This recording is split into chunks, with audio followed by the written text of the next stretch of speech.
सांगली कोल्हापूर जिल्ह्यात वाढत असलेल्या पाणी पातळीची माहिती घेऊन कर्नाटक सरकारला ती कळवली जाणार आहे। इथल्या वाढणाऱ्या पाण्याच्या पातळीवरून अलमट्टी धरणातून पाण्याचा विसर्ग करण्यासंदर्भात नियोजन केलं जाणार आहे। कर्नाटक पाटबंधारे विभागाचे अधिकारी नारायण दिवडे सांगलीमध्ये आले असून महाराष्ट्रातल्या पाणी नियोजनाबाबत महाराष्ट्र कर्नाटक यांच्या समन्वय राखण्याचं काम ते करणार आहेत। सतत पडणाऱ्या पावसानं अनेक नद्यांच्या पाणी पातळीत वाढ झाल्यामुळे अनेक नद्या दुथडी भरून वाहत आहेत। अनेक जलप्रकल्पांच्या पाणी पातळीत वाढ झाली आहे। पंचगंगा नदी कोणत्याही क्षणी इशारा पातळी ओलांडण्याची शक्यता असल्यानं नदीकाठच्या गावातल्या लोकांना अतिदक्षतेचा इशारा देण्यात आला आहे।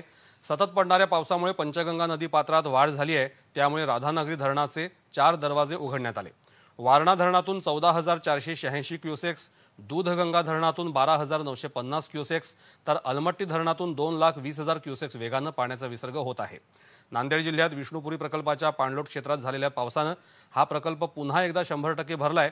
पाण्याचा विसर्ग सुरू असल्यामुळे प्रकल्पाच्या खालच्या बाजूला असणाऱ्या गावांना जिल्हा प्रशासनानं सतर्कतेचा इशारा दिला आहे। अहमदनगर जिल्ह्यातलं भंडारदरा धरण पूर्ण भरलं असून त्यातून 3,268 क्युसेक्स वेगानं प्रवरा नदी पात्रात पाण्याचा विसर्ग सुरू आहे, तर मुळा धरण 70% आणि निळवंडे धरण 77% भरलं आहे। सातारा जिल्ह्यात कोयना धरणात 91 टीएमसीहून जास्त पाणीसाठा झाला आहे। धरणाचे 6 वक्री दरवाजे 10 फुटांपर्यंत उघडण्यात आले असून पायथा वीज गृहातून कोयना नदीत विसर्ग सुरू करण्यात आला आहे। पालघर जिल्ह्यातलं धामणी धरण बहुतांश भरलं असून धरणाचे 3 दरवाजे 1.5 फुटांपर्यंत उघडण्यात आले आहेत। पाण्याचा विसर्ग नदीपात्रात होत आहे।